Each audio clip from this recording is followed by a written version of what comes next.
ఏం నేర్చుకున్నాం పోయిన వారం అంటే, బైబిల్లో దానియేలు అనే పేరు కలిగిన వాళ్ళు ముగ్గురు ఉన్నారు. ఆ ముగ్గురులో ప్రవక్త అయిన దానియేలు కూడా ఒక ఆయన. దానియేలు అంటే అర్థం ఏంటంటే గాడ్ ఈజ్ మై జడ్జ్, దేవుడే నాకు తీర్పరి, దేవుడే నాకు న్యాయాధిపతి అనే అర్థాన్ని ఇచ్చే పేరు దానియేలు అనే పేరు. దానియేలు ప్రపంచాన్ని పరిపాలిస్తున్న నెబుకద్నెజరు రాజు అయిన తర్వాత లేదా చక్రవర్తి అయిన తర్వాత బబులోను సామ్రాజ్యాధినేత ఇశ్రాయేలును ముట్టడి వేసిన మొట్టమొదటి దాడి. ఇశ్రాయేలీలని మొట్టమొదటిగా చెరకు తీసుకెళ్ళినప్పుడు బబులోనీయులు ఆ మొదటి చెరలోకి వచ్చిన వాడే దానియేలు. ఎవరు ఈ దానియేలు అని అంటే రానుల కోసం అండి, జస్ట్ ఇన్ఫర్మేషన్ ఉపోద్ఘాతంగా. దానియేలు ఎవరు అని అంటే తల్లిదండ్రుల పేర్లు అయితే లేవు, కానీ ఆయన హిజ్కియా వంశస్థుడు లేదా గర్భవాసము నుండి వచ్చినవాడు అన్న సమాచారం, రాజవంశీకుడు అన్న విషయం మాత్రం బైబిల్లో సుస్పష్టంగా మనం నేర్చుకున్నాం. ఇక దాసులుగా బానిసలుగా చెరలోకి వచ్చిన వీళ్ళని రాజైన నెబుకద్నెజరు నపుంసకుల అధిపతి అయినటువంటి ఆయన పేరు నేను మీకు చెప్పాను, మీ అందరికీ తెలుసు, హెస్పెనజ్ అని. ఆయనకి అప్పగించాడు కొంతమందిని.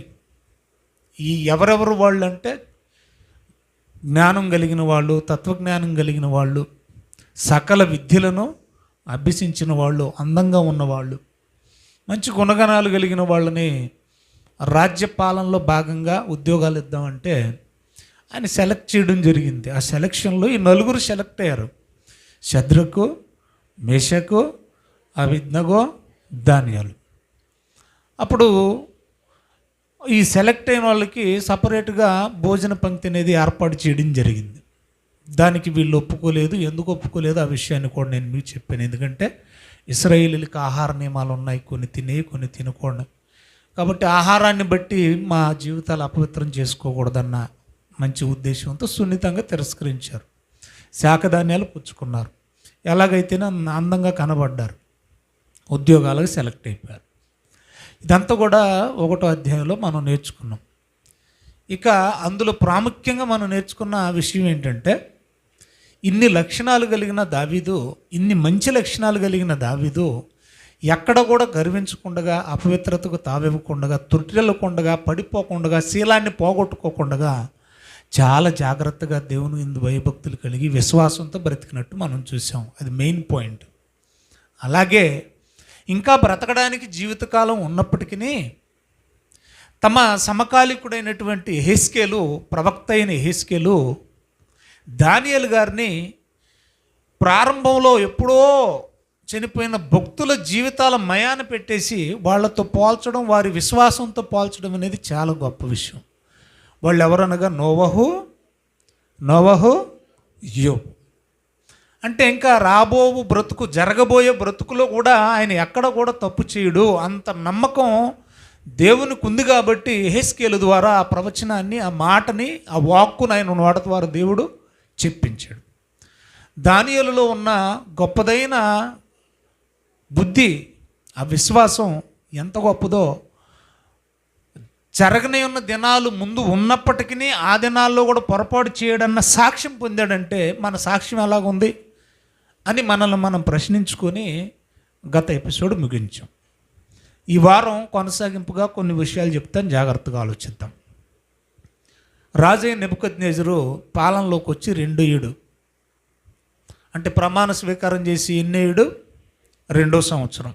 ఇక జాగ్రత్తగా విందాం. ఒకరోజు పడుకున్నాడు, నిద్రపోయాడు. ఆ నిద్రలో ఒక భయంకరమైన కల వచ్చింది. ఆయనకి భయంకరమైంది. కలగన్నాడు, కలవరంతో లేచి కూర్చున్నాడు. ఆ రాత్రంతా నిద్ర పట్టలేదు. ఇక మనసులో కలవరం, ఆందోళన, ఏమవుతుందో ఏంటి, ఇంత భయంకరమైన పీడకలు వచ్చి. ఒక్కోసారి మనం కూడా చూడండి, బళ్ళు లేచిమని కూర్చొని పోతాం. అలాగ కూర్చొని ఆలోచన చేస్తూ ఉన్నాడు. తెల్లవారిపోయింది. కానీ చిత్రం ఏంటంటే కల కన్నాడు, కానీ కల గుర్తు లేదు. చెప్పండి, కలగన్నాడు, కానీ ఏం కలగన్నాడో ఆ కల గుర్తు లేదు, ఆయనకి జ్ఞాపకం రావట్లేదు. సో ఎలాగైతేనేమి, మరి అది కల్దీల దేశం కదా, బబులోను మహాసామ్రాజ్యంలో ఉన్న జాతీయులు అందరూ ఎవరో తెలుసా? కల్దీలు. ఈ కల్దీలలో కూడా జ్ఞానులు ఉన్నారు, శకునగాండ్రు ఉన్నారు, మంత్రగాళ్ళు ఉన్నారు, ఏమండి జ్యోతిష్యం చెప్పేవాళ్ళు ఉన్నారు. వీళ్ళందరినీ రాజు నియమించుకున్నాడు. అది కూడా ఒక ఉద్యోగమే అప్పట్లో. అర్థమవుతుంది మీకు? రైట్. ఇప్పుడు ఆ కళ చెప్పాలి, కళ భావం చెప్పాలి. కనుక కల్దీల్లో ఉన్న వారిని అందరినీ కూడా, జ్ఞానులైన వారిని, శకునగాండ్రను, మంత్రగాండ్రను, ఏమండి కర్ణపిశాచం చెప్పి ఇలాంటి వాళ్ళందరిని కూడా పోగేసాడు. పోగేసిన తర్వాత రాజు విషయం చెప్పాడు. ఏమని చెప్పాడంటే, అయ్యా మిమ్మల్ని పిలవడానికి గల బలమైన కారణం ఏంటంటే, రాత్రి కలగన్నాను, దాని భావం చెప్పాలి. కలగన్నాను, భావం చెప్పాలి. కలగన్నాను, భావం చెప్పాలి. ఇప్పుడు వీళ్ళందరూ ఒకసారి 2వ అధ్యాయం ఓపెన్ చేయండి. ఎవరెవరు ఉన్నారో మనకు అర్థం అవుతుంది. దానియేలు 2వ గ్రంథం. కలగన్నాను, భావం చెప్పాలంటే వీళ్ళందరూ ఏమంటున్నారో ఒకసారి మీకు తెలియాలి కదా, అందుకని ఒక వాక్యాన్ని కూడా చూపిస్తాను. యెహెజ్కేలు గ్రంథం, దానియేలు గ్రంథం 2వ అధ్యాయం.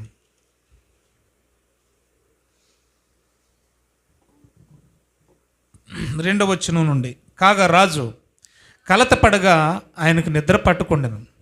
కాగా రాజు తాను కనిన కలను తనకు తెలియజెప్పుటకై శకునగాండ్రను, గారడీ విద్య గలవారిని, మాంత్రికులను, కల్దీలను పిలువనంపుడి అని ఆజ్ఞయగా వారందరూ వచ్చి రాజు ఎదురుగా నిలబడ్డారంట.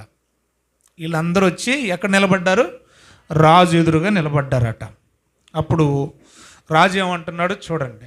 అప్పుడు రాజు వారితో 3వ వచనం, నేను ఒక కలగంటిని, ఆ కలభావం తెలియజేయవలనని నేను మనోవ్యాకులము నొంది ఉన్నాను అనగా. కళ కన్నాడట, కళ మర్చిపోయాడంట. కానీ వీళ్ళంతా ఏం చేయాలట? కలభావం చెప్పాలంట. అప్పుడు 4వ వచనం, కల్దీలు అంటే ఎవరు? ఆ వచ్చినోళ్ళు. ఎవరెవరు వచ్చారని చెప్పాను నేను? శకునగాండ్రు, గారడి విద్య కలిగిన వాళ్ళు, మాంత్రికులు. చూడు వీళ్ళందరూ, ఈ కల్దీలు ఏమంటున్నారు తెలుసా? సిరియా భాషలో సమాధానం చెప్పారట. ప్రశ్న ఏంటి? రాజు ప్రశ్న ఏంటి? నేను కలగన్నాను, మర్చిపోయాను, కలభావం చెప్పాలి. అప్పుడు వాళ్ళు ఏమన్నారు చూడండి. రాజు చిరకాలము జీవించునుగాక, తమరి దాసులకు కల చెప్పండి. వాళ్ళు ఏమంటున్నారు? ముందు కల చెప్పండి. ఆయన ఏమంటున్నాడు? నాకు గుర్తు లేదు. వాళ్ళు ఏమంటున్నారు? ముందు కల చెప్పండి, తర్వాత మేము భావం చెప్తాం. ఇలాగ సాగిందండి. ఎంతసేపు సాగిందంటే ఆయనకి చిరాకు వచ్చి అంతసేపు సాగింది. ఆయనకి చిరాకు వచ్చి అన్నాడు, ఒరే మీ జ్ఞానం ఏంటో నాకు అర్థమైంది, మీకు జ్ఞానం లేదన్న సంగతి నాకు అర్థమైపోయింది. ముందు కల చెప్పండి అని అంటున్నారంటే, కల చెప్పకుండా చెప్పే జ్ఞానం మీ దగ్గర లేదన్న సంగతి నాకు తెలిసిపోయింది. మీరు జీతబత్యాలు తీసుకుంటున్నారే తప్ప మీరు నిజమైన జ్ఞానవంతులు కాదు అని ఆయనకి ఎర్రెక్కిపోయింది. కోపం వచ్చేసిందట, బాగా కోపం వచ్చేసి ఒక్కరోజే టైం పెట్టాడు. ఈరోజు ఉదయం చెప్పాడు అనుకుందాం, రేపొద్దున్న లోపే నాకు భావం చెబితే చెప్పినట్టు, లేకపోతే మిమ్మల్ని అందరినీ చంపేయాలి. అందరిని ఏం చేయాలి? బబులోనులో ఉన్న గారడి విద్య గలవారిని, జ్ఞానులు అనుకున్న వారిని, శకునగాండ్రను, మంత్రగాండ్రను, ఈ సకల విద్యలు అభ్యసించిన వీళ్ళందరినీ ఏం చేయాలట? చంపేసేయాలని రాజు ఏం చేశాడు? ఆజ్ఞ జారీ చేశాడు. ఇప్పుడు ఆ చంపేసే ఆజ్ఞని ఎవరి ద్వారా జారీ చేశాడంటే, రాజు దేహ సంరక్షకుల అధిపతి అయిన అర్యోకు అని ఉంది బైబిల్లో. పోయిన ఎపిసోడ్లో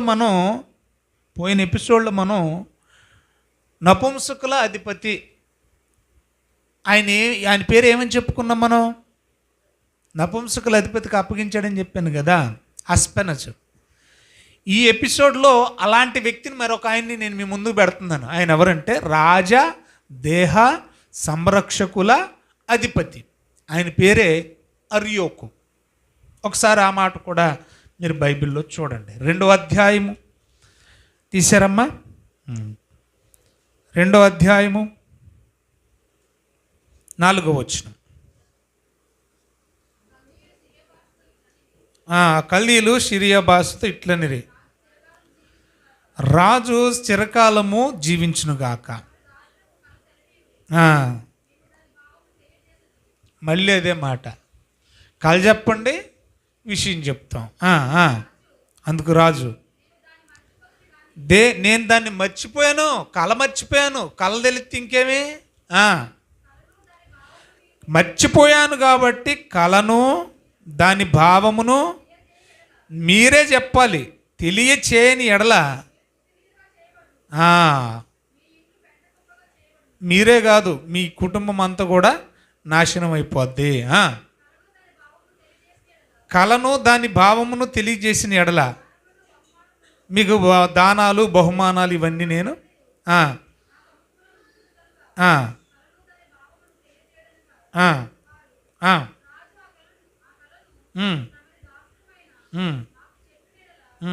మళ్ళీ అదే మాట అంటున్నారు. ఎంత చెప్పాక కూడా నేను మర్చిపోయాను రో బాబో మొర్రో అంటుంటే మళ్ళీ ఏమంటున్నారు, మీరు కళ చెప్తే మేము భావం చెప్తాం.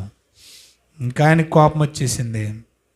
అప్పుడు ఎవరికి అప్పగించాడో చూడండి దయచేసి. 12వ వచనం. అందుకు రాజుకు కోపం వచ్చేసింది, అత్యాగ్రహము గలవాడై బబులోనులోని జ్ఞానులందరినీ, ఆ పాయింట్ నోటీస్ చేయండి, బబులోనులోని ఆ నోటీస్ ఎందుకు చేయమన్నానంటే ఆ జ్ఞానులు ఎవరు కూడా ఉన్నారు, శద్రకు, మేషకు, అబేద్నెగో, దానియేలు, వాళ్ళు కూడా వచ్చేసారు ఇందులోకి. వీళ్ళని అందరినీ సంహరింపవలెనని ఆజ్ఞ ఇచ్చును. సంహరించడం అంటే చంపేయాలి. ఏదో అంటారు కదా, ఎంకి పెళ్ళి శుభసావుకు వచ్చిందని మన తెలుగులో సామెత ఒకటి ఉంటుంది కదా. ఇది ఎలా ఉందంటే, ఉద్యోగాలు బానిసలు కదండి, వాళ్ళు బానిసలైన వాళ్ళని గుర్తించారు, సంతోషం. ఇప్పుడు డిఎస్సి నోటిఫికేషన్ పడింది, మరి సెలక్షన్ లిస్ట్ వచ్చింది, సర్టిఫికేట్ వెరిఫికేషన్ జరిగింది, ఇప్పుడు ప్లేస్మెంట్ కోసం చూస్తున్నారు. ఫైనల్ లిస్ట్ కూడా అయిపోయింది, ప్లేస్మెంట్ కోసం ఎక్కడెక్కడ ఖాళీలు ఉన్నాయో చూస్తున్నారు. నిజంగా డిఎస్సి రాసిన వాళ్ళకు ఉంటుంది ఆ టెన్షన్. డిఎస్సి రాసి జాబ్ కోసం ఎదురు చూసే వాళ్ళకు ఉంటుంది ఆతురత, ఆ ఎగ్జైట్మెంట్. మీకు అర్థమవుతుందా? ముందు మనకి మెరిట్ లిస్ట్లో వచ్చింది అనగానే అమ్మయ్య అనుకుంటాం, కానీ అమ్మయ్య అనుకున్నది పావలా భాగం అయితే 30వ భాగం ఇంతకీ సర్టిఫికేట్లు వెరిఫికేషన్ కేకేస్తారా? మనకి ఎస్సీ కోటాలోనో లేకపోతే బీసీ కోటాలోనో ఓసీ కోటాలోనో ఈ కోటాలో ఏమైనా వచ్చే అవకాశం ఉందా? పోనీ సర్టిఫికేట్లు వెరిఫికేషన్కి పిలిచారు, ఇంకా సగభాగం సంతృప్తి, కానీ సగభాగం ఏముంటుంది? భయం. ఎందుకంటే సెలక్షన్ లిస్టులో మన పేరు ఉంటుందా ఉండదా? సెలక్షన్ లిస్టులో ఒకవేళ మన పేరు వచ్చినా కూడా ఏమండి ఇంతకీ ప్లేస్మెంట్కి మనల్ని పంపిస్తారా లేదు? ఎందుకంటే ఎమ్మెల్యే కోటాలో, ఎంపీ కోటాలో, మంత్రుల కోటాలో ఇచ్చేస్తారేమో. భయం. ఎప్పటి వరకు? ఆ జాబు పలానా ప్లేస్లో నిన్ను అలాట్ చేసేంత వరకు భయమే. అలాట్ చేసిన తర్వాత ఇక చూడండి, రెక్కలు వచ్చిన పక్షిలాగా ఎగిరిపోతాం, ఆనందానికి హద్దులు ఉండవు. ఒక చిన్నపాటి గవర్నమెంట్ జాబ్, అది స్టేట్ గవర్నమెంట్, పొందుకోవడానికి వచ్చిందంటేనే ఎంత హ్యాపీగా ఫీల్ అవుతాం మనం. అనుకుందాం, ప్లేస్మెంట్ ఇచ్చేసి వెను వెంటనే 2 రోజులు చేసాడు ఉద్యోగం, వెంటనే ఇది నీకు రావాల్సిన ఉద్యోగం కాదండి, వేరే వాళ్ళకి కొంత తప్పు జరిగిపోయిందండి అని అన్నారు అనుకోండి. 2 రోజులు ఉద్యోగం చేశాక అప్పుడు ఎలాగుంటుంది ఆయన పరిస్థితి? ఎలాగుంటుంది ఆవిడ పరిస్థితి? ఎలాగుంటుంది? ఎంత బాధ ఉంటుందండి. ఇదంతా నేను ఎందుకు చెప్పానంటే, బానిసలుగా ఉండకుండా సెలక్షన్ ఆలే చేశారు. వీళ్ళని సెలెక్ట్ చేసింది ఎవరు? కల్దీలే, బబులోనీలే. రాజు సముఖంలో జ్ఞానవంతులని నిలవబెట్టింది ఎవరు? వాళ్ళే. ఉద్యోగాలు ఇచ్చింది ఎవరు? వాళ్ళే. ఇచ్చినట్టు ఇచ్చి ఇప్పుడు ఏం చేశారు? కలభావం చెప్పకపోతే అసలు ఉద్యోగాలు కాదు మనుషులే పోతారనేసారు. ఇప్పుడు ఏమనిపిస్తుంది నలుగురికి చెప్పండి? భగవంతుడా, ఆ జ్ఞానుల లిస్టులో మేము లేకుండా ఉన్నా బతికుండే వాళ్ళమే. ఉద్యోగాలు ఇచ్చినట్టే ఇచ్చారు. ఏమంటున్నారు? కలభావం చెప్పకపోతే ప్రాణాలు తీసేస్తాం. ఇలాంటి పరిస్థితుల్లో ఏం చేయాలి? ఈ విషయం ఆ నోట ఏ నోట పడి దానియేలు దగ్గరికి వెళ్ళిపోయింది. అప్పుడు దానియేలు ఏం చేశాడంటే అర్యోకును కలిశాడు. ఎవరిని కలిశాడు చెప్పండి? ఎవరు ఈ అర్యోకు? రాజు దేహ సంరక్షకుల అధిపతి. వెళ్ళి, అయ్యయ్యా దయచేసి రాజుగారి దగ్గరికి వెళ్ళి ఈ ఇంకొక్క పూట మనవి, ఒక్క పూట అవకాశం ఇవ్వండి. ఆ కళ దాని భావం నేను చెప్తా, కళ చెప్తా, భావము చెప్తా. ఒకవేళ చెప్పకపోతే రాజు చెప్పినట్టు అందరినీ సంహరించేయండి అని చెప్పేసి రిక్వెస్ట్ చేస్తే, అది నా వల్ల కాని పని. నువ్వు ఒకవేళ రిక్వెస్ట్ చేసుకుంటే డైరెక్ట్గా రాజు దగ్గరికి వెళ్ళి రిక్వెస్ట్ చేసుకో అన్నాడు. అప్పుడు రాజు దగ్గరికి వెళ్ళడం అది సామాన్యమైన పనే? ఒక కలెక్టర్ని కలవాలంటేనే ఓ బాబోయ్, ఒక ఎమ్మెల్యేని ఎంపీని కలవాలంటేనే ఎంత ప్రాసెస్ ఉంటుంది, ఒక మంత్రిని కలవాలంటే ఎంత ప్రాసెస్. అలాంటిది ప్రపంచాన్ని వెళ్ళే ఒక రాజుని కలవాలంటే ఎంత ప్రాసెస్. మీ అందరికి ఎస్తేరు గ్రంథం చదువుకున్నారు కదా. సొంత పిల్లమే రాణి కలవాలన్నా కూడా ఏముంటుంది ఆ రాజుల కాలంలో? పర్మిషన్ కావాలి. ఇప్పుడు అర్యోకు ఏమన్నాడు? నీకు ఒక రోజు కావాలంటే నువ్వు వెళ్ళి రాజును కలవన్నాడు. వెళ్ళాడు, రాజును కలిశాడు, పర్మిషన్ తీసుకున్నాడు. పర్మిషన్ తీసుకొనక ముందు మీరు ఒకటి గమనించాలి. ఇది నువ్వు చెప్పగలవా? ప్రశ్న ఏంటి? రాజు అంటున్న ప్రశ్న ఏంటి? కళ మర్చిపోయాను, కళ చెబితేనే చెబుతామన్నారు మిగతా జ్ఞానులందరూ. నువ్వు కళ చెప్తావు, భావం కూడా చెబుతావా? ప్రశ్న. ఎందుకంటే ముందు వాళ్ళు జ్ఞానులైన వాళ్ళు ఏమన్నారో తెలుసా? ఇది మనిషి అన్నోడు ఎవడు చెప్పలేడు అనేసారు వాళ్ళు. మనిషిగా పుట్టినవాడు ఎవడు కూడా భూమి మీద మనిషి అన్నవాడు ఎవడూ చెప్పలేడు. కళ అన్న చెప్తే దాని భావం ఏదో ఒకటి చెప్తాం, కానీ అసలు కళే చెప్పకపోతే, కళే మర్చిపోతే భావం ఏం చెప్తాం? మనిషి అన్నోడు ఎవడు చెప్పలేడు అనే మాట ఒకసారి మనం బైబిల్లో చూద్దాం. దయచేసి బైబిల్ ఓపెన్ చేయండి. 2వ అధ్యాయం అమ్మా 10వ వచనం చదువమ్మా.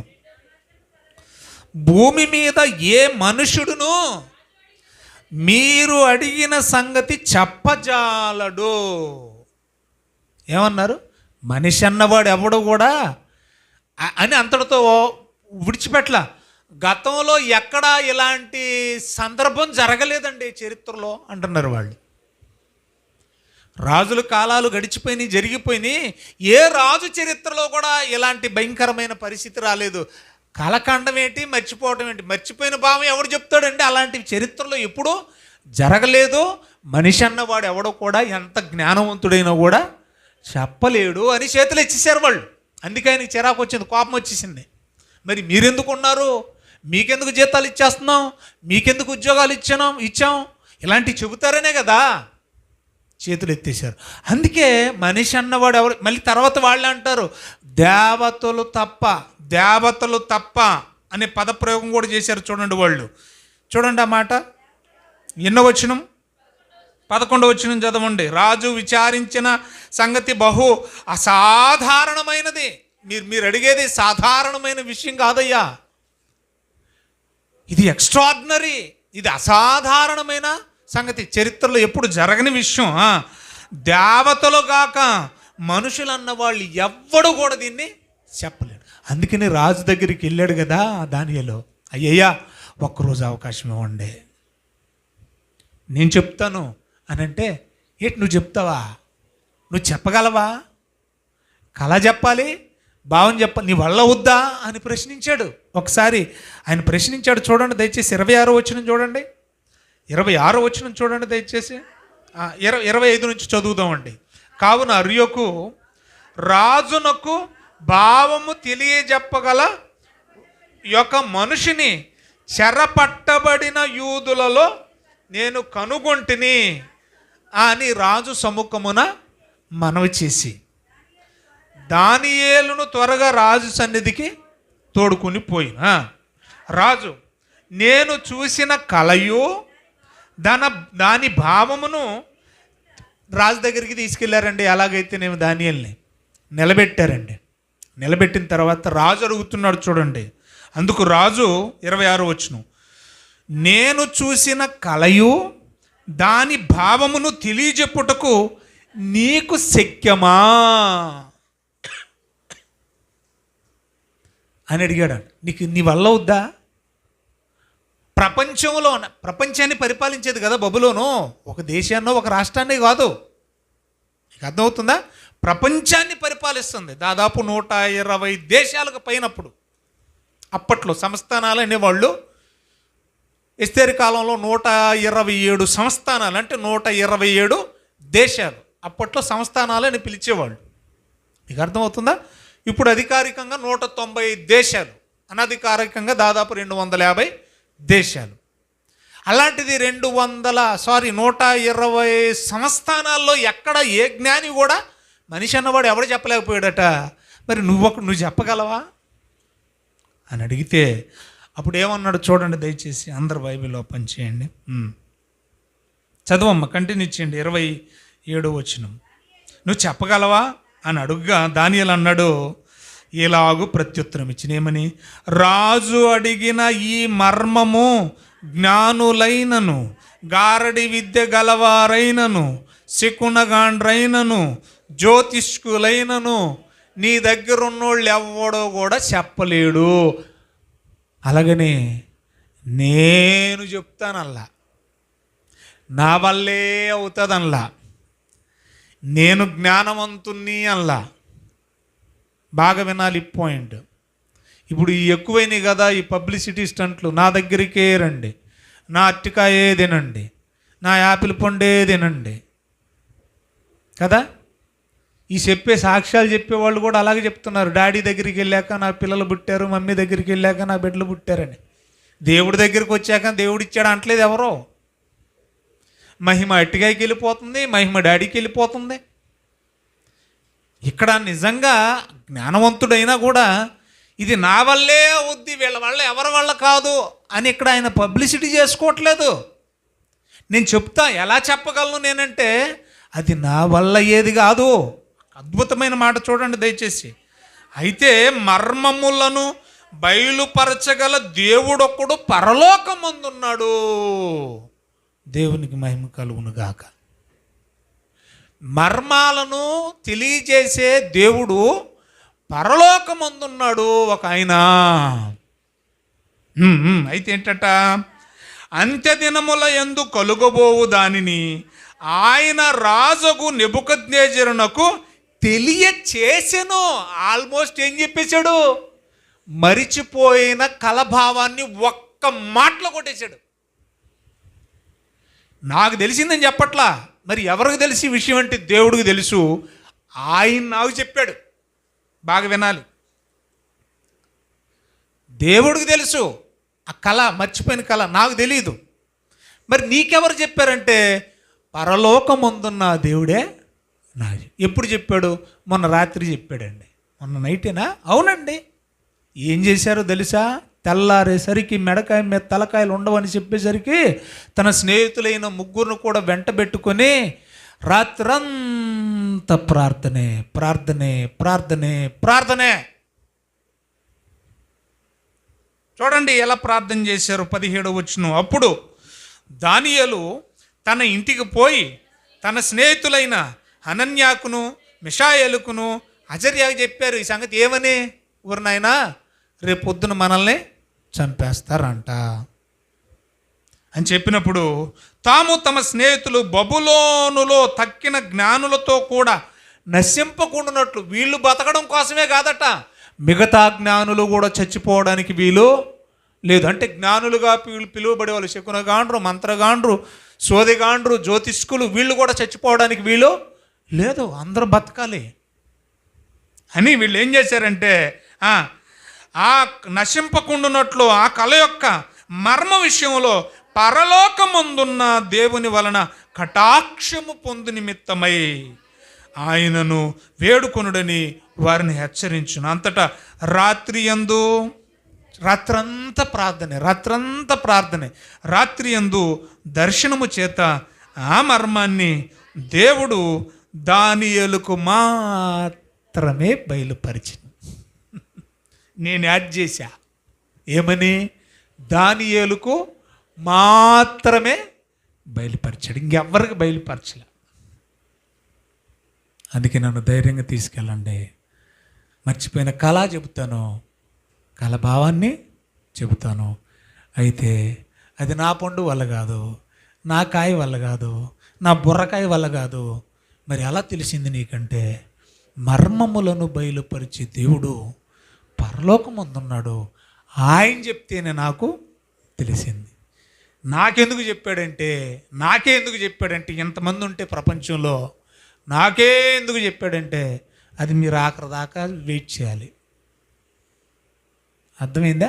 దానియేలుకే ఎందుకు చెప్పాడంటే చివరిలో టచ్ చేస్తాను. కళ చెప్పాడు, కళ భావం చెప్పాడు. రాజా, మ్యాటర్ ఇది. ఏంటి మ్యాటరు? బ్రహ్మాండమైన ఒక ప్రతిమ, 4 లోహాలు, 4 రాజ్యాలు. మొదటి రాజ్యం నీదే, తర్వాత వచ్చేది మాదియా పారసిక రాజ్యం, తర్వాత అలెగ్జాండర్ ది గ్రేట్, ఎవరోది? గ్రీకు సామ్రాజ్యం, తర్వాత రోమా సామ్రాజ్యం, తర్వాత యేసుప్రభు ఆయన ఒక ఆయన వస్తాడు. ఆయన ఈ రాజ్యాలన్నిటినీ తుత్తునీలుగా చేసి పొడి చేస్తాడు. మ్యాటర్ ఇదండి, మీరేం కంగారు పడకండి అని చెప్పేసరికి కళ గుర్తుకొచ్చింది. కళ భావం చక్కగా ఆయనకు అర్థమైపోయింది. వెంటనే దానియేలుకి ఫ్రెండ్స్కి ప్రమోషన్ ఇచ్చేసాడు రాజ్యంలో. ఏమిచ్చాడు చెప్పండి? ప్రమోషన్ వచ్చేసింది. ఏంట ప్రమోషన్? 2వ అధ్యాయము చివరి వచనం చూడండి దయచేసి. 48 నుండి కూడా చూడండి అక్క. సారీ 46 నుంచి చదువుదాం, బాగుంటుంది. 46 నుంచి. అంతటా రాజుకు నెబుకద్నెజరు దానియేలునకు సాష్టాంగ నమస్కారం చేసి, అబ్బాబాబా ఏంటండి ఇది? ఏమండి, బానిసకి ఏం చేస్తున్నాడు? బాసుకు కదండి సాష్టాంగ పడాలి. ఒక బానిసకి ఏం చేస్తున్నాడు? ఒక ప్రపంచ చక్రవర్తి నెబుకద్నెజరు బోర్లో పడిపోయాడంట. అబ్బాబాబా, పూజించడం అంటే గురు పూజోత్సవం చేస్తాం కదా, అలాగా ఒక గురువును పూజించినట్లు అనమాట. ఆయనకి సాష్టాంగ నమస్కారం చేసి అతన్ని పూజించి నైవేద్య ధూపములు అతనికి సమర్పింప నాజ్ఞాపించును. మరియు రాజు, ఈ మర్మమును బయలుపరుచుటకు నీవు సమర్థుడవైతివే. నీ దేవుడు దేవతలకు దేవుడును రాజులకు ప్రభువును మర్మములను బయలుపరచువాడునై ఉన్నాడని దానియేలునకు ప్రత్యుత్తరము ఇచ్చెను. అప్పుడు రాజు దానియేలును బహుగా హెచ్చించి, ఇంకా మనం ఒకే రాజు దగ్గర ఉన్నాం, నోటిచ్చేయండి. ఒక్క చక్రవర్తి దగ్గర పనిచేసే హయాంలోనే ఉన్నాం. రాజు, ఎంతమంది రాజులు మారారు, ఎంతమంది రాజులు మారినా దానియేలు మారలేదనే విషయాన్ని కూడా మనం నోటిచ్చేస్తాం. ఎన్ని రాజ్యాలు మారినా దానియేలు మారలా. ఇంకా మొదటి రాజ్యంలో బబులోను సామ్రాజ్యంలోనే మనం ఉన్నాం, నెబుకద్నెజరు పాలనలోనే మనం ఉన్నాం. ఇంకా అప్పుడు రాజు హెచ్చించాడట. అంటే మొదటి రాజ్యములోనే, మొదటి పాలనలోనే ఏం చేస్తున్నాడు రాజు? ప్రమోషన్ ఇచ్చేస్తున్నాడు. ఎంతగా ఇచ్చేస్తున్నాడంటే చదువుదాం. అనేక గొప్ప దానములు ఇచ్చి అతనిని బబులోను సంస్థానం అంతటి మీద, వినాలి, బబులోనులో మనం అనుకుందాం ఉరమారిగా ఉజ్జాయింపుగా 120 సంస్థానాలు, మొత్తానికి టోటల్గా రాజ్యం అంతటి మీద ఏం చేస్తున్నాడు? ఆ సంస్థానం అంతటి మీద అధిపతినిగా నియమించినట్టు రాజు తర్వాత రాజు అంతటి వాడు.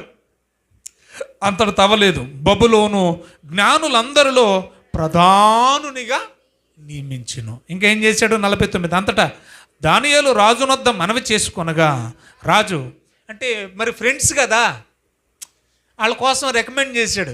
మరి నన్ను హెచ్చించారు, మంచిదే రాజా, మీరు నాకు బాధ్యతలు అప్పగించారని చెప్పేసి నేనేం పొంగిపోవటం లేదు, గర్వపడటం లేదు. ఆ బాధ్యతను నేను సక్రమంగా నిర్వర్తిస్తాననే నమ్మకం నా మీద ఉంది కాబట్టి మీ నమ్మకాన్ని నేను ఒమ్ము చేయను, మంచిదే. మరి నా ఫ్రెండ్స్ నలుగురు సంగతి ఏంటి? వాళ్ళు కూడా నాతో పాటు నా ప్రభువుని వేడుకున్నారు రాత్రంతా.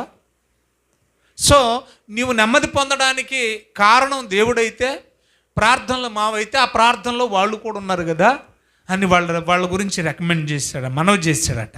అప్పుడు రాజు శద్రకు, మేషకు, అబేద్నెగో అని వీళ్ళ స్నేహితులకట అను వారిని బబులోను సంస్థానం మీద విచారణకర్తలనుగా నియమించెను. ఇప్పుడు ఇక్కడే ఒక పాయింట్ రాశాడు చూడండి. అయితే దానియేలు రాజు సన్నిధిలోనే ఉన్నాడు. ఆయన ఎక్కడికి అటు ఇటు పోవాల్సిన పని లేదు. విచారం చేయాలంటే ఈ ముగ్గురు ఫ్రెండ్స్ అన్న తిరగాలేమో, కానీ ఆయన ఎక్కడికి తిరగవలసిన అవసరం లేదు. ఇది మ్యాటర్. ఇప్పుడు విషయం ఏంటంటే, ఒక్కసారి బైబిల్ ఓపెన్ చేసి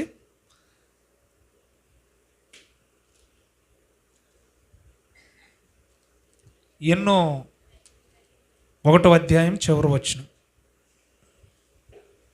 1వ అధ్యాయము చివరి వచనం. ఈ దానియేలు కోరేషు ఏలుబడిలో మొదటి సంవత్సరం వరకు, ఆ తర్వాత ఏమై ఉంటాడు? చచ్చిపోయాడు. బాగా వినాలి. అంటే మొదటి సామ్రాజ్యం బబులోను మహాసామ్రాజ్యం. ఈ బబులోను మహాసామ్రాజ్యంలోనే నెబుకద్నెజరు తర్వాత చాలామంది వచ్చారు చక్రవర్తులు. వాళ్ళందరి గురించి బైబిల్లో వ్రాయబడలేదు, కానీ తన కుమారుడైన బెల్షెత్సారు అనే మాట బైబిల్లో మనం విన్నాం. మెనే టెకెల్ ఉఫార్షిన్ అనే మాట గోడ మీదకి వచ్చి వ్రాయబడింది. అది ఏ చక్రవర్తి కాలంలో? బెల్షెజరు. ఈ బెల్షెజరు ఎవరైనా రాయబడింది బైబిల్లో? నెబుకద్నెజరు కుమారుడు. బెల్షెజరు నీ తండ్రి అయినా నెబుకద్నెజరుకు పట్టిన గతి నీకు తెలుసు కదా. వాస్తవానికి నెబుకద్నెజరు సొంత కొడుకు కాదు, నెబుకద్నెజరు గర్భవాసం నుండి వచ్చినవాడు కాదు. రాజుల వంశం అదే, కానీ ఈ మయాన చాలామంది పరిపాలించారు. కానీ మొట్టమొదటి రాజు నెబుకద్నెజరు కనుక ఆయన మూల పురుషుడు. ఆ గర్భవాసం నుండి నువ్వు వచ్చావు, ఆ వంశం నుండి వచ్చావు కనుక మీ పితరుడు మీ తండ్రి అయిన నెబుకద్నెజరుకు పట్టిన గతి నీకు తెలుసు కదా అన్నాడు. అంటే నేను ఈ మాట ఎందుకు మేము చెప్తున్నానంటే, బబులోను సామ్రాజ్యాన్ని పరిపాలించిన వాళ్ళు ఇద్దరే మెన్షన్ చేశారు ఇందులో. ఎవరెవరు? నెబుకద్నెజరు, చివరికి ఎవరిని మెన్షన్ చేశారు? బెల్షెజరు. అంటే బబులోను సామ్రాజ్యాన్ని పరిపాలించిన రాజులు లేదా చక్రవర్తులు చాలామంది ఉన్నారు. వాళ్ళ కాలం అంతట్లో కూడా రాజులు మారిన దానియేలు మారలేదు. ఒకటి. రెండోది ఏమొచ్చింది? ప్రభుత్వం మాదియా పారసిక సామ్రాజ్యం. ఆ మాదియ పారసిక సామ్రాజ్యంలో కూడా ఎవరున్నారు? మొట్టమొదటిగా దర్యావేషు. అర్థం చేసుకోవాలి మీరు, ఎవరున్నారు? దర్యావేషు. దర్యావేషు నుంచి అదే మాదియ పారసిక సామ్రాజ్యంలో ఉన్న చివరి చక్రవర్తి కోరేషు. ఇప్పుడు మనం మాట్లాడుకున్నామే 1వ అధ్యాయం చివరి వచనంలో ఏమండి? పడిపోయిన యెరూషలేము ప్రాకారాన్ని కట్టించడానికి పర్మిషన్ ఇచ్చి పంపిన వాడే కోరేషు. అంటే బబులోనులో నెబుకద్నెజరు కాలం మొదలుకొని మాదియ పారసిక సామ్రాజ్యం వచ్చి, ఆ మాదియ పారసిక సామ్రాజ్యంలో కూడా చివరి చక్రవర్తి అయిన కోరేషు కాలం, కోరేషు ఏలుబడి వరకు, కోరేషు ఏలుబడిలో మొదటి సంవత్సరం వరకు బ్రతికి తన పొజిషన్ పోగొట్టుకోకుండా కాపాడుకున్నవాడు ఈ దానియేలు. అంటే రాజులు మారారు, అధిపతులు మారారు, చక్రవర్తులు మారారు, రాజ్యాలు మారాయి, కానీ దానియేలు పొజిషన్ మాత్రం మారలేదు. ఇప్పుడు ఒక ఉన్నతమైన విషయాన్ని చెప్పి నేను త్వరగా ముగిస్తాను. ఈడు మారట్లేదు, ఈడు పొజిషన్ అంతకంతకు పెరుగుతుందే తప్ప తగ్గట్లేదు. అలాగని చెప్పేసి మా కల్దీయుల జాతీయుడా? కాదు, ఇతడు ఒక ఇశ్రాయేలీయుడు, బానిస. ఇప్పుడు ఇలాంటి ఇష్యూనే ఒకటి మన కేంద్ర ప్రభుత్వంలో ఇష్యూ అవుతుంది. ఏమవుతుందంటే, అసలు రాహుల్ గాంధీ గారికి ప్రధానమంత్రిగా కంటెస్ట్ చేసేటువంటి అర్హతే లేదు. ఎందుకంటే he is not an Indian citizen. అతను మన భారతీయ పౌరుడు కాదు.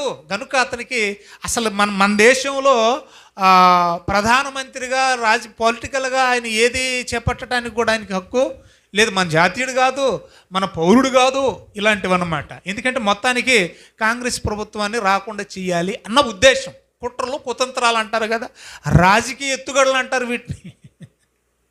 ఏమండి, రాజకీయ ఎత్తుగడలు ఇలాంటివి జరుగుతూ ఉంటాయి. అలాగే ఆ ప్రభుత్వంలో కూడా ఏంద్రా, ప్రధానులు మారుతున్నారు, అధిపతులు మారుతున్నారు, రాజులు మారుతున్నారు, తర్వాత ప్రభుత్వాలు మారిపోతున్నాయి, రాజ్యాలే మారిపోతున్నాయి, కానీ వీడు మారట్లేదే. ఎలాగైనా సరే వీడిని లేకుండా చేయాలి. సరే మారకపోతే మారకపోయాడు, ఏ ప్యూన్ గానో, ఏ ఆఫీస్ బాయ్ గానో, ఏ టీలు అందించేవాడు గానో, ఏ స్వీపర్ గానో, పోనీ కనీసం ఏదన్నా బాడీ గార్డ్ గానో, లేదంటే గేట్ కీపర్ గానో, సెక్యూరిటీ అంటారు కదా, ఆడ బడెత్తి మన పాదాల దగ్గర పడి ఉంటాడు. కానీ వీడిని తీసుకొచ్చి, ఒక బానిసని తీసుకొచ్చి ఏకంగా పక్కలో కూర్చోబెట్టుకుంటాడేటి. బాగా వినాలి. బబులోను సామ్రాజ్యం అయిపోయింది, ఇప్పుడు మాదీయ పారసిక సామ్రాజ్యం వచ్చేసింది. మనం ఇప్పుడు ఎక్కడున్నామో తెలుసా? అందరూ బైబిల్లో పనిచేయండి. బబులోను సామ్రాజ్యం అయిపోయింది, పడిపోయింది. ఆ తర్వాత మాదీయ పారసిక సామ్రాజ్యం వచ్చింది. 6వ అధ్యాయానికి వచ్చాం మనం. ఈ మాదీయ పారసిక సామ్రాజ్యాన్ని పరిపాలించడానికి దేవుడు ఏర్పరచుకున్న చక్రవర్తి దర్యావేషు. చెప్పండి అందరూ. అయితే ఈ దర్యావేషు బబులోను సామ్రాజ్యాన్ని పరిపాలించిన రాజుల కంటే కూడా చాలా మంచోడంట. వ్యక్తిగతంగా చెప్పండి, దర్యావేషు చాలా మంచోడు. ప్రధానమంత్రులు మనం చాలామందిని చూసాం, కానీ వాళ్ళల్లో మంచోళ్ళు ఎవరో అని అంటే కొంతమందిని మనం నోటీస్ చేస్తాం. ఒక వాజ్పేయి లాంటి వాళ్ళని, ఒక పివి నరసింహారావు లాంటి వాళ్ళని, ఇలాంటి వాళ్ళని మాత్రం కొంతమందిని మనం నోటీస్ చేస్తాం. అలాగే బబులోను సామ్రాజ్యం అంతా పరిపాలించిన వాళ్ళందరూ కూడా దుర్మార్గులే రాజులు. ఎప్పుడైతే మాది దుర్మార్గులైనా కూడా ఆ దుర్మార్గుల్లో కూడా మంచితనాన్ని కాపాడుకున్నాడంటే, మంచి పొజిషన్లో ఉన్నాడంటే, దానియేలు ఎంత మంచివాడై ఉంటాడు. దానియేలుకి దేవుని సహాయం ఎంత గొప్పగా అందించాడో ఆలోచించండి. మంచివాడైన రాజు వచ్చాడు, దర్యావేషు. రాజు మంచోడే, కానీ మంత్రులు మంచివారు కాదు. ఎందుకు కాదు? నేను ఇప్పుడే చెప్పా ఆ రాజకీయ ఎత్తుగడలన్నీ. ఎందుకు కాదు? ఏమండి, ఎందుకు కాదంటే, ఇదిగో వీడిని తీసుకెళ్ళి పక్కన కూర్చోబెట్టుకున్నాడు. పక్కన కూర్చోబెట్టుకోవడమే కాకుండా మనందరికంటే లోకల్గా ఉన్న మనకంటే, స్వజాతీయులమైన మనకంటే, లేదా కల్దీయులమైన మనకంటే, లేదా పారసికులమైన మనకంటే ఒక బానిసని వీడు హెచ్చిస్తాడా? అసలు పొజిషన్లో ప్రమోషన్లు ఎలాగొచ్చాయో తెలుసండి మీకు? సంస్థానాలన్నిటి మీద అధిపతిగా చూసాం కదా ఇందాక బబులోను సామ్రాజ్యంలో. దర్యావేషు వచ్చాక, మాదీయ పారసిక సామ్రాజ్యం వచ్చాక పొజిషన్ ఎలా ఉందో ఒకసారి మీరు బైబిల్లో చూడండి. అందరూ బైబిల్ ఓపెన్ చేద్దామండి, అందరూ బైబిల్ ఓపెన్ చేద్దాం. 6వ అధ్యాయం 1వ వచనం.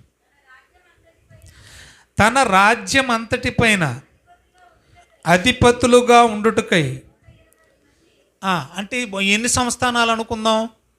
120 సంస్థానాలు ఉంటేనే 120 మంది అధిపతులు కావాలి. 120 మంది అధిపతులను నియమించుటకు దర్యావేషుకి ఇష్టమైంది. బాగా వినాలి. రాజు మారాడు, కానీ దానియేలు మారలేదు. వింటున్నారు కదా? రైట్. ఇప్పుడు ఈ రాజు వచ్చాక ఏం చేశాడంటే, అంతకుముందు ఎన్ని సంస్థానాలు ఉన్నాయేమో కానీ ఇప్పుడు మాత్రం 120 సంస్థానాలు చేశారు. ఇప్పుడు మన కరెంటు అఫైర్గా చెప్పుకోవాలంటే మనకి ఇంకా జిల్లాలు సంపూర్ణంగా డివైడ్ చేయబడలేదు. ఇంకా కొన్ని ఇష్యూస్ ఉన్నాయి. అర్థమవుతుంది మీకు? 1-2 జిల్లాల మీద గొడవలు జరుగుతున్నాయి, రాజధాని మీద గొడవలు జరుగుతున్నాయి. ఇప్పటికి ఒక పర్టికులర్ రాజధాని అంటూ లేదు మనకు. అలాగని చెప్పేసి మనకి ప్రత్యేక హోదా కూడా లేదు. ప్రభుత్వాలు మారిన తర్వాత, ఇలా రాజ్యాలు డివైడ్ చేయబడిన తర్వాత సవరించడానికి కొంత టైం పడుతుంది. అలాగే ఆయన ప్రభుత్వం వచ్చింది కొత్తగా, దర్యావేషు ప్రభుత్వం. అది మాదీయ పారసిక సామ్రాజ్యం, బబులోను కూలిపోయింది. ఆయన వచ్చిన వెంటనే 120 సంస్థానాలు చేశాడు, వాటికి అధిపతుల్ని నియమించాడు. చూడాలి, వారి పైన అంటే ఈ 120 సంస్థానాలన్నిటిపైన 3 ప్రధానులుగా నియమించాడట.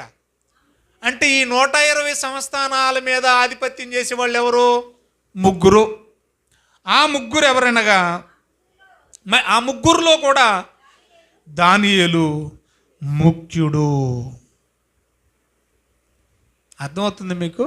120 సంస్థానాలకు అధిపతులు, ఆ 120 సంస్థానాల అధిపతుల మీద ఆధిపత్యం చేసేవాళ్ళు మళ్ళీ ఎంతమంది? 3. మళ్ళీ ఈ 3 మీద హెడ్ ఎవరు? దానియేలు. అంటే టోటల్గా ఎవరిని హెచ్చించాడు? దానియేలు. ఎందుకండి అసలు దానియేలుని ఎందుకు ఈ రాజులు హెచ్చించాలి చెప్పండి? ఈ రాజులు దానియేలుని ఎందుకు హెచ్చించాలి? సమూయేలు మొదటి గ్రంథం 2వ అధ్యాయం 30వ వచనం చూడండి. అక్కడ ఒక సూత్రం ఉంటుంది ప్రియులారా, అక్కడ ఒక సూత్రం ఉంటుందండి. అసలు దేవుడు మనల్ని హెచ్చించాలంటే, ఒక దానియేలుని హెచ్చించిన దేవుడు నిన్నెందుకు హెచ్చించడు? నీకు అర్థమవుతుందా? ఒక దానియేలుకు జ్ఞానం ఇచ్చిన దేవుడు నీకెందుకు ఇవ్వడు? దేవుడు జ్ఞానం ఇవ్వాలన్నా, దేవుడు మనల్ని హెచ్చించాలన్నా ఒక సూత్రాన్ని మనం ఫాలో అవ్వాలి. ఏంటా సూత్రం అంటే, సమూయేలు మొదటి గ్రంథం 2వ అధ్యాయం 30వ వచనం చదవండి.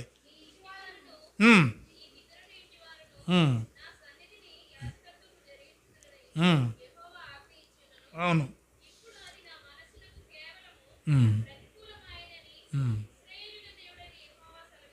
అవును. కావున ఏంటో చూడండి, పాయింట్ నోట్ ఇచ్చేయండి. నన్ను ఘనపరచువానిని, చాలు, నన్ను హెచ్చించేవాడిని నేనే, నన్ను మహిమపరిచేవాడిని నేను మహిమపరుస్తాను. ప్రిన్సిపల్ అది. అర్థమవుతుందా? మోసాలు చేయకూడదు, అన్యాయం చేయకూడదు, అక్రమం చేయకూడదు. నిన్ను నువ్వు హెచ్చించుకోవడానికి ఒక పొజిషన్కి వెళ్ళడానికి నలుగురిని తొక్కేయకూడదు, నలుగురికి అన్యాయం చేయకూడదు, పాపిష్టి పనులు చేయకూడదు. నువ్వు యథార్థంగా బ్రతికితే అది దేవుడికి ఇష్టం. మీకు అర్థమవుతుందా? యథార్థంగా బ్రతికితే అది దేవుడికి ఇష్టం. నీ యథార్థతను దేవుడు చూస్తాడు. ఎందుకంటే దేవుడు యథార్థవంతుడు. యథార్థవంతులకు ఆయన ఏ మేలు చేయక మానడు, ఖచ్చితంగా సాయం చేస్తాడు. ఇప్పుడు దానియేలు హెచ్చించబడ్డానికి గల కారణం ఏంటి? నేను చెప్పే కలభావాన్ని అల్లా, మర్మములను బయలుపరచగల దేవుడు పరలోకమందు ఉన్నాడు రాజా. ఆయన్ని హెచ్చించాడు, ఆయన్ని కనపరిచాడు. అందుకని రాజులు మారుతున్నారు, దానియేలు మారట్లేదు. మొత్తానికి చూడండి, ఘనముగా హెచ్చించను. ఇంకా కింద ఇంటికి వెళ్ళి చదువుకుందరు. ఎప్పుడైతే అందరూ అధికారులు, అధిపతులు, మంత్రులు అందరి మీద హెచ్చించారో, మిగతా వాళ్ళందరూ కన్నుగొట్టేసింది, వ్యసనం పుట్టేసింది. ఎలాగైనా సరే వీడి మీద ఏదో ఒక నేరం మోపాలి. వినాలి, దేవుడు హెచ్చిస్తున్నాడు, రాజ్యంలో ఉన్న పాలకులు ఏం చేయాలి? వీడిని ఎలాగైనా సరే అసలు లేకుండా చేసేయాలి, తగ్గించడం కాదు, మనిషినే లేకుండా చేసేయాలి అని చెప్పేసి వాళ్ళందరూ కూడా తప్పు కోసం చూశారండి. దానియేలు ఏదో ఒక తప్పు చేస్తే ఆ తప్పును పట్టించి ఎలాగైనా సరే దానియేలుని లేకుండా చేయాలి. కానీ ఎక్కడా దొరకట్లేదంటండి. ఆ మాట మీరు ఇంటికి వెళ్ళి చదవండి. ఇంకా నన్ను వరుస బై వరుస చదివించడానికి టైం లేదు. కానీ ఏ విషయంలో కూడా తప్పు దొరకట్లేదంట. ఏ విషయంలో తప్ప? తన దేవునికి ప్రార్థన చేసుకునే విషయంలో తప్ప. అంటే దేవుడికి ప్రార్థన చేయడం తప్ప? మాట్లాడాలి మీరు. దేవుడికి ప్రార్థన చేయడం తప్ప కాదు. కానీ తప్పు కాకపోయినా తప్పుగా క్రియేట్ చేయాలి. క్రియేట్ చేయాలంటే వీళ్ళు చేస్తే సరిపోదు, ఆ క్రియేషన్కి రాజు కూడా లొంగిపోయి స్టాంపు వేయాలి. అంటే ఒక్క దేవుని బిడ్డ కోసం శాసనాలు మార్చాలి. పాయింట్ నోట్ ఇచ్చేయండి బాగా. దేవుని బిడ్డ కోసం ఏం మార్చాలా? రాజ్యములో ఉన్న శాసనాలే మార్చేయాలి. మార్చారా లేదా? ఏటమ్మా అలాగున్నారు? మార్చారా లేదా? ఇప్పుడు వీళ్ళందరూ కలిసి ఏం చేశారో తెలుసా? రాజు దగ్గరికి వెళ్ళి గట్టిగా బుస కొట్టారు. బుస అంటే ఏమంటారు మీరు? గాలి. రాజుకి ఏం కొట్టారు? ఈ మంత్రులందరూ ఫుల్గా గాలి కొట్టారు. ఏమన్నా తెలుసా? రాజా, రాజరాజ, రాజగంభీర, రాజమార్తాండ, శ్రీశ్రీ మొదలెట్టి అంత పొడుగు సాగదీసి, నీవు దర్యావేశ మహారాజువు, కల్దీల రాజ్యమును ఏలిడి మహాప్రభులు మీరు. కాబట్టి ఒక 30 రోజుల పాటు మీ దగ్గర, ప్రభువులైన మీ దగ్గర తప్ప ఎవడును ఏ దేవునికైనను ఏ దేవతకైనను ప్రార్థించడానికి వీలు లేదు రాజా. ఎప్పుడైతే మనం ఈ అనౌన్స్మెంట్, ఈ పేపర్ స్టేట్మెంట్, ఈ న్యూస్ మనం ఇస్తామో, ప్రపంచమంతా నీ పేరు, నీ ఖ్యాతి, నీ రాజ్యం అందరికీ తెలిసిపోద్ది. అంటే దర్యావేశువైన నీ గురించి, నీ గొప్పతనం గురించి ప్రపంచమంతా తెలియాలంటే ఏం చేయాలంట? మిగతా దేవుళ్ళను పూజించే వాళ్ళు ఎవ్వరూ కూడా వారి వారి దేవుళ్లకు పూజ చేయకూడదు, ప్రార్థనలు చేయకూడదు, నమస్కారం చేయకూడదు. ఈ 30 రోజులు ఎవరికి మాత్రమే చేయాలి? రాజుకు మాత్రమే నమస్కారము, ప్రార్థనలో మనవులు చేయాలి. ఎలాగుంది రాజా మా ఐడియా అన్నారట. అప్పుడు రాజు మరి లావుగా అయిపోయాడు. రాజు ఏమైపోయాడు? బూర్లాగా అయిపోయాడు, బాగా లావు అయిపోయాడు. అలాగా ఇప్పుడు నా గురించి తెలియాలంటే అలా చేయాల్సిందేనా? చేయాల్సిందే. అంటే దీని వెనకున్న కుట్ర అర్థం కావట్లేదు ఆయనకి. ఆయన ఏమనుకున్నాడంటే నా మంచి కోసమే కదా, నా ఘనత కోసమే కదా అనుకున్నారు తప్ప ఈ మంత్రుల కుట్రల్లో ఆయనకు అర్థం కాలేదు. వినాలి. సరేరా అని చెప్పేసి స్టాంప్ వేశాడు. స్టాంప్ వేసిన తర్వాత యథావిధిగా ఎన్నున్నా ఏమున్నా కూడా యథావిధిగా ప్రార్థన మాత్రం మానట్లా. ఎవరు? దానియేలు. యథావిధిగా ఆయన గదిలోకి వెళుతున్నాడు, కిటికీలు యెరూషలేము వైపు తీసుకుంటున్నాడు, మోకరిస్తున్నాడు. ముమ్మారు ప్రార్థనలు అయితే మానట్లేదు, ప్రార్థన చేసుకుంటున్నారు. వీళ్ళందరూ శాసనం చేసింది ఈ ప్రార్థన కోసమేగా. మంత్రులందరూ ఈ శాసనాన్ని చేయించి, రాజుతో స్టాంప్ వేయించి, రాజ్యాంగాన్ని మార్చింది దేనికోసం? ఈ ప్రార్థన కోసమేగా. ఇక్కడిక్కడ నన్ను ఒక మాట మాట్లాడినవాడు, ఒక గుజరాత్ కానీ, ఒక ఛత్తీస్గఢ్ కానీ, కొన్ని రాష్ట్రాలు ఈ మధ్య చెబుతూ ఉన్నారు కదా, ఒక మహారాష్ట్ర కానీ, ఏమండి అవి ఆ రాష్ట్రాల్లో ఏమున్నాయో తెలుసా? కేవలం హిందూ కల్చరే ఉండాలి, క్రైస్తవ్యం అనేది ఉండడానికి వీలు లేదు. శాసనాలు చేసేస్తున్నారు. అంటే ఇందు మూలంగా ఇక్కడ మనకు ఏమర్థం కావాలంటే, అవసరమైతే సాతానుగాడు ఏం చేస్తాడో తెలుసా? ఒక్క క్రైస్తవుడు నీతిగా బ్రతుకుతున్న వాడి కోసం మంత్రుల్లోనైనా దూరుతాడు, రాజుల్లోనైనా దూరుతాడు, ప్రధానుల్లోనైనా దూరుతాడు. అవసరమైతే స్టాంపులు వేసే చట్టాలైనా మార్పించేస్తాడు. అది సింహాల బోనైనా, అది అగ్ని గుండమైనా, అది చిరఛాదనమైనా నువ్వు సిద్ధంగా ఉండవలసిందే తప్ప దేవుడు సెలవైతే మనం చేయాల్సింది ఏమీ లేదు. శాసనాలు చేశారు, పట్టేసుకున్నారు, దానియేలుని తీసుకెళ్ళిపోయారు. మీరు చూడాలి, అందరూ పండగ చేసేసుకుంటున్నారు. మంత్రులందరూ ఏం చేస్తున్నారు? పండగ. ఎందుకని? ఎవరినైతే రాజు హైలైట్ చేసి హెచ్చించి అధికారం ఇచ్చి కూర్చోబెట్టుకున్నాడో, ఒక బానిసని బోసగా చేశాడో, అలాంటిని మేము దించేసాం. ఈరోజు సింహాలకు ఎరగా వేయబోతున్నాం, తీసుకొని పోతా ఉంటే అందరూ హ్యాపీగా ఉన్నారు. కానీ ఒకడు మాత్రం గగ్గుళ్ళు పెట్టి పిచ్చోడై వీధుల్లో ఏడుస్తున్నాడు. అందరూ హ్యాపీగా ఉన్నారు, కానీ ఒకే ఒకడు మాత్రం ఏడ్చేస్తున్నాడండి, అరిచేస్తున్నాడండి. ఎవరు తెలుసా? అతను రాజైన దర్యావేశు. ఒక బానిస కోసం ప్రపంచాన్ని పరిపాలించే అధినేత చక్రవర్తి ఏడ్చేటివి ఏంటండి? ఒక రాజు ఏడ్చేటివి ఏంటండి? చిత్రం కాకపోతే మీకు అర్థమవుతుందండి. ఒక బానిస కోసం లోకం దృష్టిలో వాడు తప్పు చేసినవాడు, వాడు ఆజ్ఞను అతిక్రమించినవాడు, లోకం దృష్టిలో నేరస్తుడు. కానీ రాజు దృష్టిలో అతడు ఏ నేరమో చేయనివాడు. అతని ఎంతటి యథార్థవంతుడో ఎవరు? దానియేలు. రాజుకు తెలుసు కాబట్టి, ఎంత మంచోడో తెలుసు కాబట్టి ఏడ్చేస్తూ ఉన్నాడండి. చాలా ఏడ్చేశాడండి. ఎంతగా ఏడ్చేశాడంటే మన భాషలో చెప్పాలండి, ఉపవాసం ఉండి నిద్రాహారాలు మాని ఏడ్చాడండి. ఎప్పుడు తెల్లారుద్దా అని చూశాడండి. ఈరోజు తీసుకెళ్లారు, సాయంత్రం అనుకుందాం సింహాల గుహలో వేశారు. రాత్రి అంతా నిద్రపట్టలేదు, ఏడుస్తూనే ఉన్నాడు. ఎప్పుడెప్పుడు తెల్లవారిపోద్దా, ఎప్పుడెప్పుడు తెల్లవారక ముందే అప్పుడప్పుడే చీకటి మాయమైపోతూ ఉంది, వెలుతురు వస్తూ ఉంది. తెల్లవారక ముందే పరిగెత్తుకుంటూ వెళ్ళాడటండి.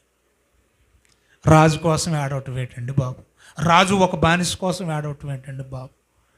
ఇలాంటి మంచి రాజులు ఉంటారా? ప్రజల కోసం ఏడ్చే రాజులు ఉంటారా? ఆలోచించండి. నాకు ఇలాంటి సందర్భం మరొకటి నాకు సువార్తల్లో కనిపించింది. హేరోదు జన్మదినం రోజు మరి నాట్యం చేసినప్పుడు అడుగుతాడు రాజు, ఏంటి నువ్వు నాట్యం చేసావు కదా, నీకు గిఫ్ట్గా బహుమానంగా నేను నీకేమి ఇమ్మంటావు, నీ కుమార్తె హేరోది కుమార్తె ఏమిమ్మంటావు అని అడిగితే ఆవిడ కోరిక కోరింది. ఏం కోరిక కోరింది? బాప్తిస్మం ఇచ్చి యోహాను తల కొట్టి తల నరికి దాన్ని పళ్ళెంలో పెట్టి తీసుకురావాలి. వాస్తవానికి కుట్ర అంటే మనసులో ఆ భావన, అంటే నా పరువు తీసాడు వీడిని చంపేయాలి, వీడు చచ్చిపోతే బాగున్నంత కసి ఎవరిలో ఉంది? హేరోదియాలో ఉంది. అంతే కదండి. ఇప్పుడు అదే కక్ష ఎవరిలో కూడా ఉండాలి? ఎవరిలో ఉండాలి చెప్పండి? రాజులో కూడా ఉండాలి. ఎందుకంటే నా పరువు కూడా వీడు తీసేశాడు కదా, అందరిలో అనేసాడు కదా. కానీ రాజులో ఆ కక్ష లేదు. మీకు అర్థమవుతుందా? హేరోదులో ఆ కోపం లేదు. నిజంగా నేను పాల్గొని నలుగురికి మాదిరిగా ఉండవలసిన వాడిని నేను తప్పు చేశాను, నిజంగా నేను తప్పు చేయకూడదు, ఆయన చెప్పిన దాంట్లో తప్పేమీ లేదు అని ఎప్పుడైతే తల కొట్టించుకురమ్మందో తల నరికేమందో అయితే ఏసేయలేదు, ఏడ్చేశాడంటండి మహానుభావుడు. ఒకసారి ఆ సందర్భాన్ని చూడండి, నిజంగా ఎంత బాగుంటుందో. తీసారా? అందరం తీద్దాం.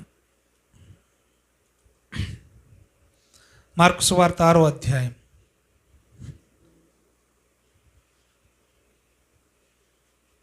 మార్కు సువార్త 6వ అధ్యాయం 26వ వచనం చూడండి. రాజు బహుగా దుఃఖపడెను, కానీ మరి మాట ఇచ్చాడుగా, నువ్వు అడిగింది ఇస్తానని మాట ఇచ్చాడు కదా హేరోదియాకు. ఆ మాటకి ఇక చేయవలసింది ఏమీ లేదు. కానీ ఎప్పుడైతే ఆ బాప్తిస్మం ఇచ్చి యోహాను తల తీసుకురమ్మని అడిగిందో ఆ మాటకి ఏమైపోయాడంట? బహుగా ఏడ్చాడటండి. అలాంటి నీతిమంతున్నా నేను చంపిస్తున్నాను.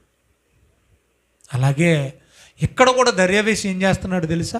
రాత్రంతా ఏడ్చేస్తున్నాడు అంటండి. 6వ అధ్యాయము దానియేలు గ్రంథం 18వ వచనం చూడండి అమ్మా. రాజు ఈ మాట విని బహుగా వ్యాకులపడి ఎలాగైనా సరే నా దానియేలుని నేను కాపాడుకోవాలని తన మనస్సును దృఢపరుచుకొని సూర్యుడు అస్తమించు వరకు అంటే ఏం చేశాడు? ఆ రోజు పగలు కూడా ఆయన ఏం చేశాడో తెలుసా?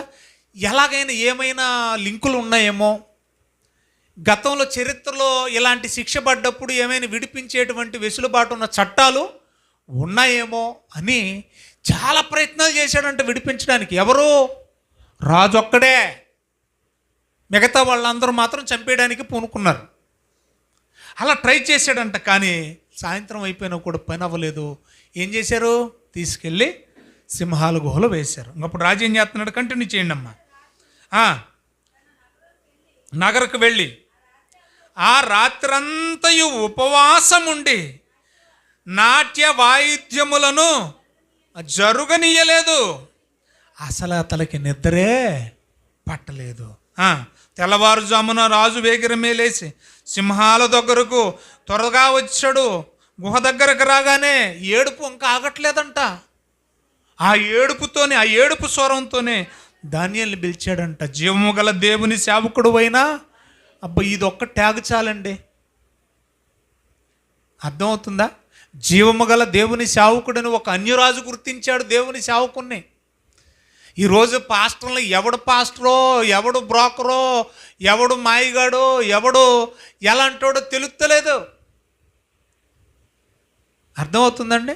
సినిమా యాక్టర్లకి, పాస్టర్లకి, సెలబ్రిటీలకి ఏ తేడా తెలియట్లేదు. ఎవరు పాస్టరో, ఎవరు సెలబ్రిటీయో తెలియట్లేదు. వాళ్ళ లక్షణాలను బట్టి ఎంత చక్కగా చెబుతున్నారు చూడండి. జీవము గల దేవుని సేవకుడు అయినా దానియేలు, నేను ఎలాగో కాపాడలేకపోయాను. నా అధికారంతో నేను ఎలాగో కాపాడలే, నా బలం సరిపోలేదు. ఎందుకంటే మెజారిటీ ఆఫ్ ద మంత్రులు శాసనం చేయించారు కాబట్టి నేను ఇంకా శాసనాన్ని మార్చలేను కదా. కాబట్టి నీవు నిత్యము సేవించుచున్న నీ దేవుడు నిన్ను రక్షింపగలిగనా అని ప్రశ్నించారంట. అందుకు ఆ మాట ఎవరికి వినపడ్డది? సింహాల గుహలో ఉన్న దానియేలుకి వినపడ్డది. ఆయన అన్నాడు, రాజు చిరంజీవి అగును గాక, నేను నా దేవుని దృష్టికి నిర్దోషినిగా కనబడితిని కనుక. రాజా, నీ దృష్టికి కూడా నిర్దోషినే, నేను నీ దృష్టికి నిర్దోషినే, నా దేవుడి దృష్టికి నిర్దోషినే. కానీ అధికారులు ఏం చేశారు? నా మీద నేను పోని నేరం వేశారు, నా ఉద్యోగం తీసేయడానికి. దేవుని దృష్టికి నేను ఏ పాపం చేయలేదు కనుక ఆయన తన దూత నంపి సింహములు నాకు ఏ హాని చేయకుండా వాటి నోళ్లను మూయించింది. ఇప్పుడు నా వైపు చూడండి. సింహాలు ఏమైనా చేసినాయా? ఏమి చేయలేదుగా. ఎందుకు చేయలేదు? దూతను పంపి కాపాడా. దానియేలు బయటకు వచ్చాడా? బయటకు వచ్చాడు. అప్పుడు రాజు ఏం చేస్తాడు? తెలివి కలిగినోడైతే అసలు ఈ 30 రోజులు ఎవరికి మనవి చేయకూడదన్న శాసనాన్ని ఇంత సడన్గా ఎందుకు పుట్టించారు? అర్థమవుతుందా? అది రాజుకు పుట్టిందైతే కాదు. ఎవడరా దీనికి మూలం అని ఆరా తెస్తారా లేదా? ఇన్వెస్టిగేషన్ ఉంటుందా లేదా? ఉంటుంది. ఇప్పుడు మొన్న మీ అందరికి తెలుసు, చార్లెస్ క్రిక్ని చంపేశారు, షూట్ చేశారు. దాన్ని అంత ఈజీగా విడిచిపెడతారా? ఒక ట్రంప్ గెలుపు కోసమే కారకుడు అంట అతను, ఒక యవ్వనస్తుడు 31 సంవత్సరం కుర్రోడు. మరి అలాంటి పట్టుకుంటారు. సీసీ కెమెరాలన్నీ వెతికితే దొరికాడు. ఒక అబ్బాయి పలానా చోట నుంచి షూట్ చేశాడు, పలానా చోట నుంచి పారిపోయాడు. మొత్తానికి ఎంక్వైరీ చేస్తే వాళ్ళ నాన్నగారే పట్టించేశాడు. చివరాఖరికి ఆ చంపిన కుర్రోడు తండ్రే పట్టించేశాడు. ఇప్పుడు ఏ శిక్ష పడుద్దో తెలియదు. మొత్తానికి 3 శిక్షలు ఖరారులో ఉన్నాయి. వీటిల్లో ఫైనల్గా జడ్జిమెంట్ ఏది వస్తుందో తెలియదు. మరణశిక్ష, జీవిత ఖైదునా, యావజ్జీవ కారాగార శిక్ష ఏంటనేది ఇంకా డిసైడ్మెంట్ కాలేదు. అంటే వాడిని ఇప్పుడు ఎంక్వైరీ చేస్తున్నారు. అసలు నువ్వు ఎందుకు చంపావురా, ఎందుకు చంపాల్సి వచ్చింది, అతనికి నీకేమైనా గతంలో ఏమైనా గొడవలు ఉన్నాయా, నీకు ఈ తుపాకీ ఎక్కడి నుంచి వచ్చింది? రైఫిల్ కల్చర్ అక్కడ ఉన్నా కూడా అందరికీ కామన్గా ఉండే గన్నులు వేరు, ఎల్ఎంజీ లైట్ మిషన్ గన్నులు వేరు. అవి ఒకసారి టార్గెట్ పెట్టామంటే ఇక గురి తప్పదు. అలాంటి మిషన్ గన్నుతోనే వీరప్పని చంపేశారు. అంటే ఎంత పవర్ఫుల్గా ఉంటుందో ఆలోచించండి. ఏమండి? రైట్, అది క్షణాల్లో దూరిపోద్దండి. సరే, విషయానికి వద్దాం. ఇప్పుడు ఎంక్వైరీ చేయిస్తే ఇందులో మంత్రులందరూ బయటపడ్డారు. కుట్ర చేసింది ఎవరు? మంత్రులు అందరూ. రైట్, మరి తప్పు చేసిన వాళ్ళకి ఎవరికైనా అదే శిక్ష అమల్లో ఉంది కదా. ఇప్పుడు మంత్రులందరినీ తీసుకురండి రా అన్నాడు. మంత్రులందరినీ తీసుకురండి. కేవలం మంత్రులతోనే బాలే, వాళ్ళ భార్యలు, వారి పిల్లలు అందరినీ తీసుకొచ్చారు. ఉందా మాట అక్కడ? ఉందా? ఒకసారి చూడండి. అందరిని తీసుకొచ్చారా లేదా? తీశారమ్మా. 8వ అధ్యాయం.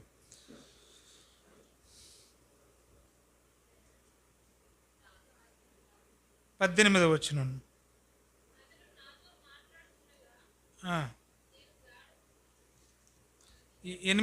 ఎన్నో అధ్యాయం అమ్మది?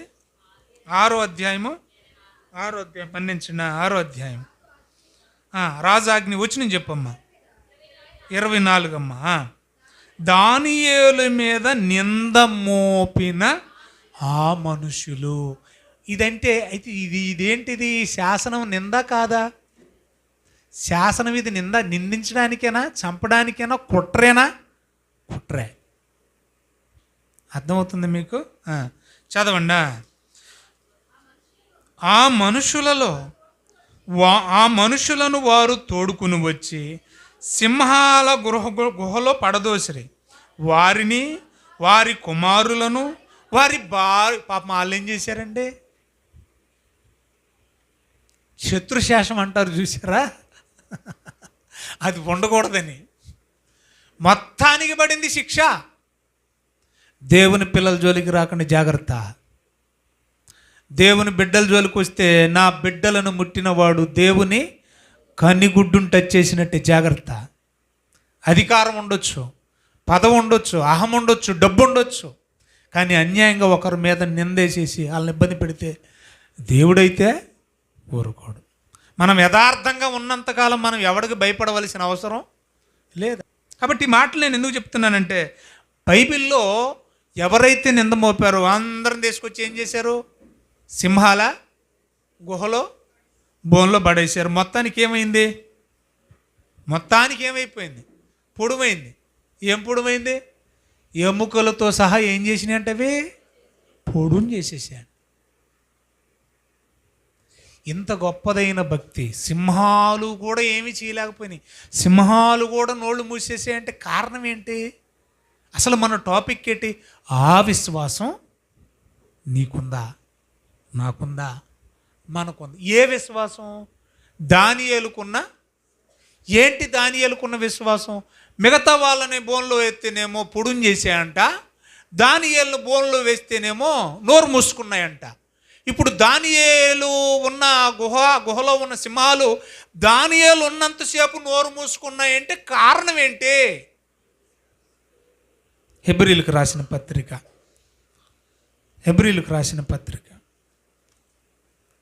ప్రార్థన చేసుకుందాం. ఇక టైం అయిపోయింది. తీశారమ్మా అందరూ? 11వ అధ్యాయం 30వ వచనం. 11వ అధ్యాయం 30వ వచనం. విశ్వాసమును బట్టి, అండర్లైన్ చేయండి ఆ పదాన్ని. విశ్వాసం, విశ్వాసం, విశ్వాసం. అది విశ్వాస వీరుల జాబితాది. విశ్వాసమును బట్టి 7 దినముల వరకు.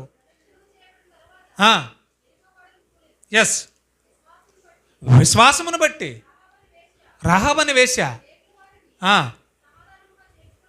అందున బతికిందా? ఇంకేం చెప్పాలి?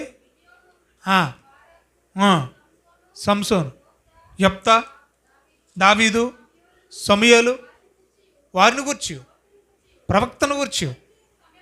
ప్రవక్తలు అందరి గురించి చెప్పాలంటే టైం సరిపోదని మచ్చుకు టచ్ చేస్తూ వచ్చాడండి. ఏం చెప్పి టచ్ చేశాడు? చదువమ్మా. వారు విశ్వాసము ద్వారా రాజ్యాలను జయించారు. పొందిరి. విశ్వాసము ద్వారా సింహముల నోళ్లను మూసిరి. ఎవరు చేశారు? ఇందా చదువుకున్నాం కదా, సింహాల నోళ్ళు ఏమైనాయి? మూయబడ్డాయి. దేని ద్వారా? అది ఎవరిలో ఉంది? ఆ విశ్వాసం మనలో ఉందా? రెండవ రాకల్లో నేను భూమి మీదకి వచ్చే సమయానికి ఇలాంటి విశ్వాసులను నేను భూమి మీద కనుగొంటున్నా. అబ్బాబా, ఏంటండి ఆయన గుణగణాలు చెప్పడానికి? ఎంత బాగా ఆయన గుణగణాల గురించి ఎంత చక్కగా రాశాడో చూడండి. దానియేలు గురించి 6వ అధ్యాయం 21వ వచనం నుండి 6వ అధ్యాయము మన్నించ పైన 6వ అధ్యాయము 3వ వచనం నుండి మన్నించండి. దానియేలు గ్రంథం 6వ అధ్యాయం 3వ వచనం. ఈ దానియేలు ఎలాంటోడంటే దానియేలు ఎలాంటోడంటే అతి శ్రేష్టమైన బుద్ధి గలవాడై ప్రధానులలోను అధిపతులలోను ప్రఖ్యాతి నొంది ఉండెను గనుక రాజ్యమంతటి మీద అతన్ని నియమింపాలని రాజు ఉద్దేశించెను. రాజ్యపాలన విషయములో దానియేలు మీద ఏదైనా ఎందుకని వీడు యథార్థంగా ఉన్నాడు, రాజుకి అనుకూలంగా ఉన్నాడు, రాజు ఇష్టపడుతున్నాడు, మనం రాజుని ఇంప్రెస్ చేయలేకపోతున్నాం. మరి మీరు నీతిగా బతికితే రాజు ఇంప్రెస్ అవుతాడుగా. ఏమంటే బురద చల్లాలని దుర్మార్గులు చేసే పని.